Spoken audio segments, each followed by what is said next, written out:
नमस्कार. शासन 4 यूट्यूब चॅनलवर आपलं सर्वांचं खूप खूप स्वागत आहे. तर आताच्या घडीची सर्वात मोठी ब्रेकिंग न्यूज म्हणजे राज्य सरकारी कर्मचाऱ्यांसाठी मोठी खुशखबर. मिळणार मोठी थकबाकी, शासन निर्णय निर्गमित.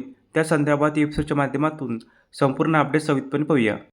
दिनांक 28/4/22 रोजीच्या अधिसूचनेअन्वये तसेच दिनांक 2 जून 25 रोजीच्या शासन निर्णयान्वये सुधारित वेतन श्रेणीमध्ये वेतन निश्चिती करताना वेतन कमी निश्चित होत असल्यास ते पुढील टप्प्यावर निश्चित करण्याबाबत महाराष्ट्र शासनाच्या वित्त विभागामार्फत दिनांक 19 डिसेंबर 25 रोजी महत्त्वपूर्ण शासन निर्णय निर्गमित करण्यात आलेला आहे. वित्त विभागाच्या संदर्भ क्रमांक 1 येथील दिनांक 28 एप्रिल 22 रोजीच्या शासन अधिसूचनेन्वये 7व्या वेतन आयोगाच्या वेतन श्रेणीत S27 1,18,500 ते 2,14,100 ऐवजी 1,23,100, 2,15,900 अशी सुधारणा करण्यात आली आहे.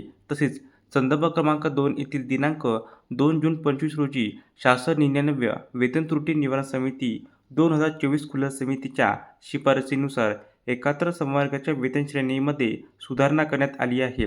वित्त विभागाच्या दिनांक 28 एप्रिल 22 रोजीच्या अधिसूचनेन्वये व दिनांक 2 जून 25 रोजी शासन निर्णयान्वये सुधारित वेतन श्रेणीमध्ये वेतन निश्चिती करताना पूर्वीच्या असुधारित वेतन श्रेणीमधील वेतनापेक्षा कमी टप्प्यावर वेतन निश्चित होत असल्याची बाब निर्देशनात आली आहे. त्यामुळे सदर कर्मचाऱ्यांचे वेतन संरक्षित करणे आवश्यक आहे. त्या अनुषंगाने आता पुढीलप्रमाणे सूचना देण्यात येत आहे. शासन परिपत्रक. वेतन त्रुटी निवारण समिती 2024 खुल्या समितीने केलेल्या शिफारसीनुसार दिनांक 13/2/23 रोजीच्या शासन निर्णयान्वये सुधारित वेतन श्रेणीमध्ये वेतन निश्चिती करताना ज्या अधिकारी आणि कर्मचाऱ्यांचे पूर्वीच्या असुधारित वेतन श्रेणीतील वेतनापेक्षा सुधारित वेतन श्रेणीमध्ये वेतन कमी निश्चित होत असल्यास अशा अधिकारी आणि कर्मचाऱ्यांची त्या वेतन निश्चित पुढील टप्प्यावर वेतन निश्चिती करण्याबाबत वित्त विभागाची दिनांक 2 जून 25 रोजी शासन निर्णयान्वये मान्यता देण्यात आली आहे.